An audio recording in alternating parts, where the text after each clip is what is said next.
शास्त्री जी महाराज ની જય, યોગી जी महाराज ની જય,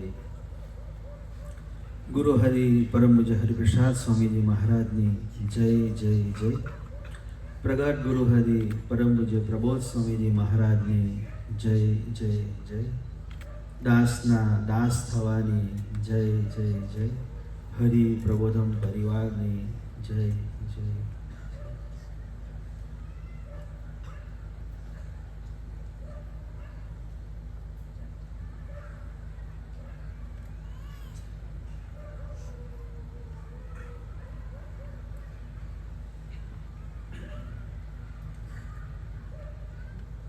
બહુ વધારે સમય નથી લેવો, વિશેષ આપણે સુહૃદ સ્વામીજીનો લાભ લેવો છે, કારણ કે પ્રભુ દર્શન સ્વામીજીએ વાત કરીને પિક્ચરની 3 કલાકનું પિક્ચર હોય, ભલે ગમે એવું હોય, પણ એમાં આપણને ઠાક નહીં લાગે, પણ કથા વસ્તુ એવી છે કે એની અંદર ઠાક લાગે, તો કથાનો ઊંડો અક્ષર કરીએ તો ઠાક થઈ જાય। એમ આપણને એમ અહીંયા બેઠા છીએ, પણ જો વધારે સમય જાય તો મન હારી જાય, થાકી જાય। પણ જ્યારે આવો સરસ મજાનો માતાજીના પ્રાંગણની અંદર બેસીને આપણને આ સત્સંગનો લહાવો મળ્યો છે, તો જ્યારે આવો વડીલ સંતો સ્પેશિયલ ટાઈમ કાઢીને આવ્યા છે, તેમનો વિશેષ લાભ લેવો છે। પણ એક જ વાત પ્રભુ દર્શન સ્વામીજીએ અને હિતેશભાઈએ કરી કે ગુરુ હરિ પ્રબોધ સ્વામીજી જે ભરૂચની ધરતી ઉપર યુવા મહોત્સવ કરવા જઈ રહ્યા છે, એની પાછળની શું ભાવના છે?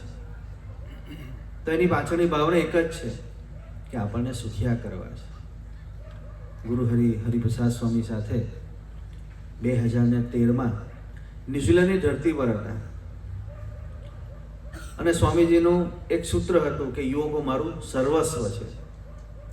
ઓકલેન્ડની ધરતી ઉપર એક યુવક આવ્યો, સ્વામીજીને વાત કરી કે સ્વામીજી, હું ઓકલેન્ડથી 2.5 કલાક દૂર એક નાનું ટાઉન છે, ત્યાં રહું છું, તો તમે મારા ઘરે પધરામણી માટે આવો?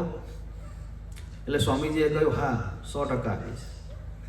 પછી અશોકભાઈને બોલાયા, અશોકભાઈને કહ્યું આ દીકરાનું એડ્રેસ લો, આપણે જવું જ છે। તો સ્વામીજી બાય કાર 2.5 કલાક ડ્રાઈવ કરીને ત્યાં પધાર્યા। ત્યાં એ દીકરાને જ્યાં પધરામણી કરી, ત્યાંથી બપોરે એક જગ્યાએ સ્વામીજીનો ઠાળ હતો, તો એ જે ઘર હતું એ દીકરાનું, ત્યાંથી જે ઠાળ હતો એ ડિસ્ટન્સ ખાલી બાય કાર 15 મિનિટ હતું। હવે આપણને એ બધા રસ્તા ખબર હોય, પણ ત્યાંના લોકો બધા જીપીએસથી ટેવાયેલા છે, એટલે ગૂગલની અંદર, ફોનની અંદર, ગૂગલ એપની અંદર ડિસ્ટન્સ નાખે, એડ્રેસ, અને એ પ્રમાણે ચાલે। કોઈને રસ્તા બહુ ખબર ના હોય, બધાને આની ટેવ હોય, એટલે આપણા જે સારથીભાઈએ જીપીએસમાં એડ્રેસ નાખ્યું, ગાડી આગળ ચાલી, પણ એમનાથી જે જગ્યાએ ટર્ન વારવાનો હતો એ વળ્યો નહીં, એટલે એ જગ્યાએ બીજો ખોટો ટર્ન મારી દીધો, તો જે 15 મિનિટનું ડિસ્ટન્સ હતું એ પહોંચતા 45 મિનિટ થઈ। અહીંયા આપણા જો ઇન્ડિયા જો ને, અમે આવ્યા હમણાં ગણદેવીથી, તો અમારે રાઈટ ટર્ન મારવાનો હતો, એની જગ્યાએ અમે લેફ્ટ મારી દીધો, તો લેફ્ટ આવી, પછી જીપીએસ બોલ્યું ભાઈ તમે ખોટા જાઓ છો, એટલે પાછું તરત ત્યાંથી જ વારીને અમે પાછા રાઈટ બાજુ આવ્યા। પરદેશમાં એવું ના હોય, એકવાર તમે એક્ઝિટ ચૂકી ગયા, ખોટો ટર્ન મારી રહ્યો, તમારે આગળ જ ચાલવાનો, ત્યારથી પછી એ રસ્તો બતાવે ફરીને ત્યાંથી પાછું આવવાનું। તો એમ કરતાં કરતાં 45 મિનિટે સ્વામીજી જે જગ્યાએ ઠાળ હતો ત્યાં પહોંચ્યા, એટલે ગાડી ઊભી રહી, પવિત્રભાઈ વહેલા પહોંચી ગયા હતા, એટલે પવિત્રભાઈ દરવાજો ખોલ્યો, એટલે સ્વામીજીએ પૂછ્યું ક્યારે આવ્યા તમે? કારણ કે સાથે જ નીકળ્યા હતા। એટલે પવિત્રભાઈ કહ્યું સ્વામી અમે તો 15-20 મિનિટ અહીંયા આવી ગયા છે। એટલે પછી અશોકભાઈએ સ્વામીજીને વાત કરી કે સ્વામીજી આપણે ખોટો ટર્ન વાગી ગયો ને, એટલે 40 મિનિટ ફરીને આવ્યા આપણે। એટલે સ્વામીજી પછી હસ્યા।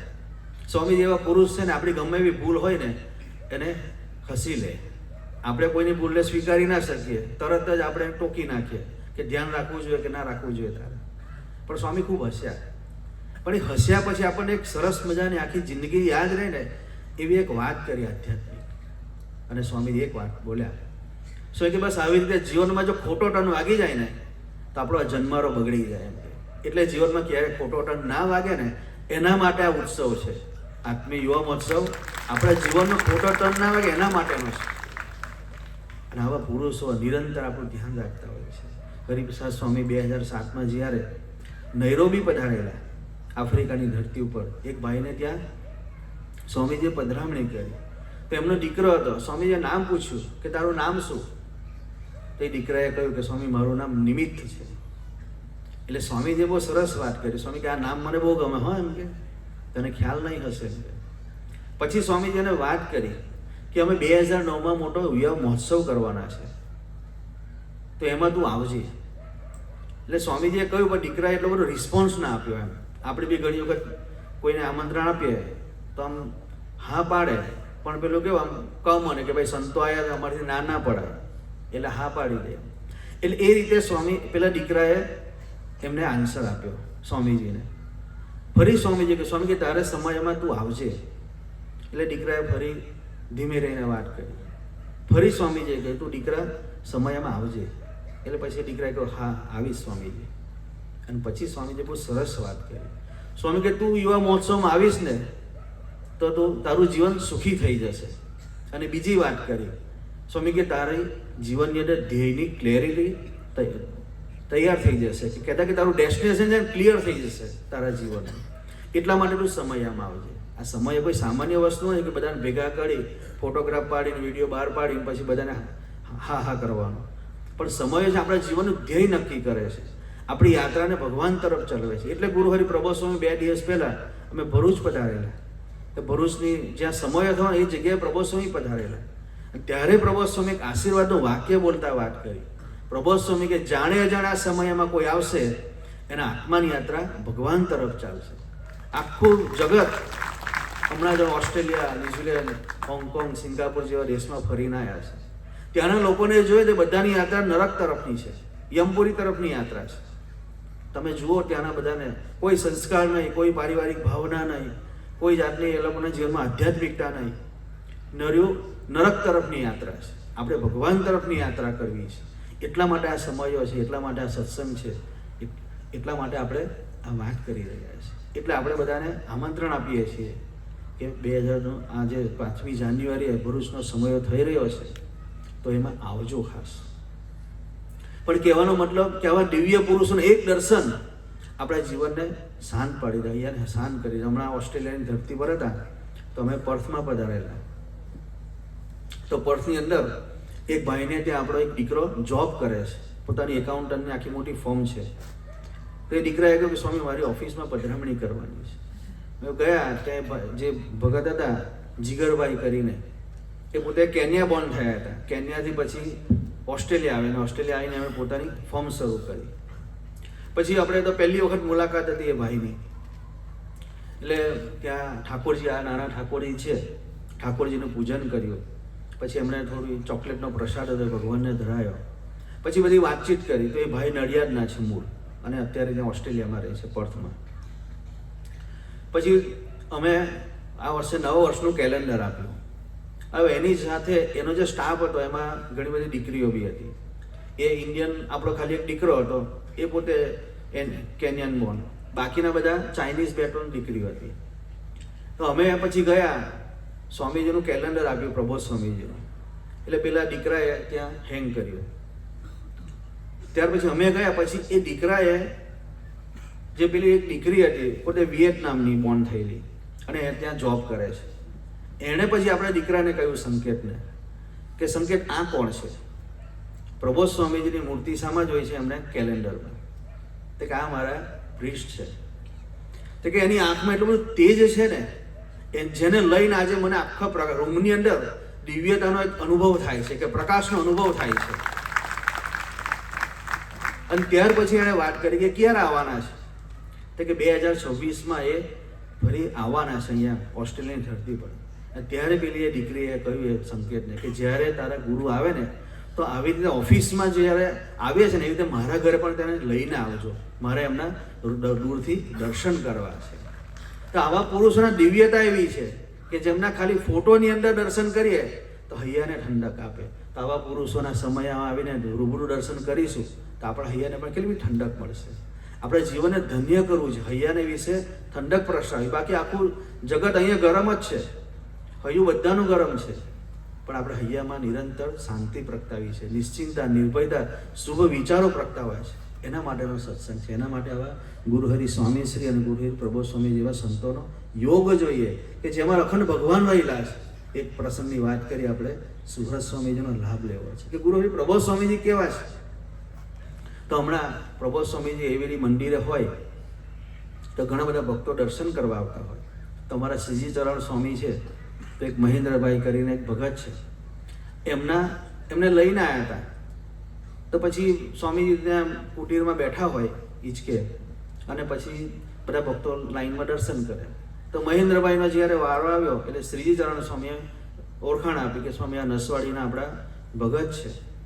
અને એમના જીવનમાં 2-3 દિવસ પહેલા એક પ્રસંગ બન્યો. તો પ્રસંગ એ બન્યો, એમણે પછી પ્રબોધ સ્વામીજીને વાત કરી કે સ્વામીજી ઘણા વખતથી અમારા હસબન્ડ વાઈફ વચ્ચે નાનો મોટો ઝઘડો થયા કરતો. આપણા ઘરમાં બી થતું જ હોય, પણ હિતેશભાઈએ કહ્યું ને કે નમી જજો, ઝૂકી જજો તો એ આગળ ના વધે, જો ના નમ્યા તો એ આગળ વધે ને પછી છૂટા પડવાના દિવસો આવે. એટલે હસબન્ડ વાઈફ વચ્ચે ઝઘડો થયો. તો કે મહેન્દ્રભાઈ કે સ્વામી એક દિવસ મારું એટલું બધું હટી ગયું એટલે પેલા બેનને માર્યો, અને માર્યું એટલે પેલા બેને નક્કી કરી દીધું અને કહી દીધું કે આવતીકાલે, આજે મારો છેલ્લો દિવસ, આવતીકાલે હું પિયર જતી રહીશ. એટલે આવી વાત કરી એટલે મહેન્દ્રભાઈ કે સ્વામી હું થોડો ગભરાયો કે આવતીકાલે ઘરે જતી રહેશે તો રસોઈ કોણ બનાવશે કાલથી, આ દીકરાનું ધ્યાન કોણ રાખશે. એટલે પછી કે મેં પ્રભુ સ્વામી કે મેં તમને યાદ કર્યા, એટલું બધું ભજન કર્યું રાત્રે સૂતા પહેલા, અને એક જ પ્રાર્થના કરી કે હે પ્રબોધ સ્વામી, તમારામાં જો હરિપ્રસાદ સ્વામી કાર્ય કરતા હોય તો આવતીકાલે એ બેન જાય નહીં અને મારી માફી માંગે. હવે ભૂલ તો પેલા ભાઈની બી હોય, પણ છતાં આપણી કેવી હોશિયારી હોય કે આપણે મારી માફી માંગે. એટલે એવી રીતે પ્રાર્થના કરી હું તો સૂઈ ગયો. અને બીજે દિવસે સવારે પેલા બેન ઉઠ્યા અને મને જગાડ્યો, અને મને જગાડીને એક જ વસ્તુ કહ્યું કે સોરી, ગઈકાલે મારી ભૂલ થઈ છે અને હું આજે પિયર જવાનો સંકલ્પ ટાળી દઉં છું એમ. એટલે પેલા ભાઈએ પૂછ્યું કે કેમ, શું થયું? તો કે રાત્રે મને પ્રબોધ સ્વામીએ સ્વપ્નમાં દર્શન આપ્યા, અને સ્વપ્નમાં દર્શન આપીને કહ્યું કે આપણે ઘરમાં આત્મીયતા પ્રગટાવીએ તો આપણે થોડું સહન કરી લેવાનું, સામેવાળાનો સ્વીકાર કરી લેવાનો તો ઘરમાં આત્મીયતા પ્રગટી જશે. એટલે અને કહ્યું કે આવતીકાલે સવારે તું ઉઠવાનું, તારા હસબન્ડને જગાડવાના, એની માફી માંગવાની, કહેવાનું કે હું આવતીકાલે હવે ઘરે જવાની નથી, અહીંયા જ રહીશ. આ ઘટના બની એટલા માટે સ્વામી કે આજે હું દર્શન કરવા આવ્યો છું. તો પ્રબોધ સ્વામીજી એને સામે કહ્યું કે જો તારે બી હવે પરિવારમાં આત્મીયતા રાખવી હશે ને તો તારે બી સહન કરવું પડશે, તારે બી એ બહેનનો સ્વીકાર કરવો પડશે. ત્યારે ભગતે પ્રાર્થના કરી કે પ્રબોધ સ્વામી હવે પછી ફરી ક્યારેય બેન પર હાથ નહીં ઉપાડો, ઊંચા અવાજે બોલવું નહીં, એવી આશીર્વાદની કૃપા આપજો, કૃપા કરજો. ત્યાર પછી પ્રબોધ સ્વામી ચિંતા નહીં કરતા, ભજન કરજો તો પરિવારની અંદર આત્મીયતા સહજ રહેશે. પણ આવા દિવ્ય પુરુષો કે દર્શન આપીને આપણા પરિવારની અંદર આત્મીયતાનું બંધન કરાવે, આવા પુરુષોનો યોગ આપણને મળે છે. અને આવા પુરુષોને દર્શન કરવા માટે આપણે સમયાની ધરતી પર આવવાનો છે. તો વિશેષ વાતો નથી કરવી, સુરત સ્વામીનો લાભ લેવો છે. પ્રસંગો તો ઘણા બધા હોય, પણ કેવું કે મન હવે જમવા તરફ હશે, કારણ કે હજુ જમવાના બાકી છે, અને જમવામાં મન હોય તો પછી કથા વાર્તામાં મન રહે નહીં. એટલે વિશેષ વાતો નથી કરવી, પણ ગુરુહરિ પ્રબોધ સ્વામીજીના, ગુરુહરિ હરિપ્રસાદ સ્વામીજીના ચરણે પ્રાર્થના કરીએ. ના, પણ કહેવાનો મતલબ એક જ છે કે આવા સંતો પધાર્યા છે, એમનો વિશેષ લાભ લઈએ. આપણે તો ફરી પાછા દર્શન કરીશું. આ વલોટી ગામમાં જ્યારે તમે બોલાવશો ત્યારે અમે ફરી પાછા લાભ આપવા આવીશું. પણ ગુરુહરિ સ્વામીજી, ગુરુહરિ પ્રબોધ સ્વામીજીના ચરણે પ્રાર્થના કરીએ કે આવો સરસ મજાનો યોગ થયો છે, તો યોગ અમને કાયમનો બની રહે, અને સમયમાં આવવા માટે અમને કોઈ પણ પ્રકારની અડચણ નડે નહીં, અને સહજતાથી અમે સમયનો લાભ લઈ શકીએ એવી કૃપા અમારા સૌ પર વહાવો. એ જ આપણા ચરણે પ્રાર્થના. સદાનંદ સ્વામી મહારાજની જય જય.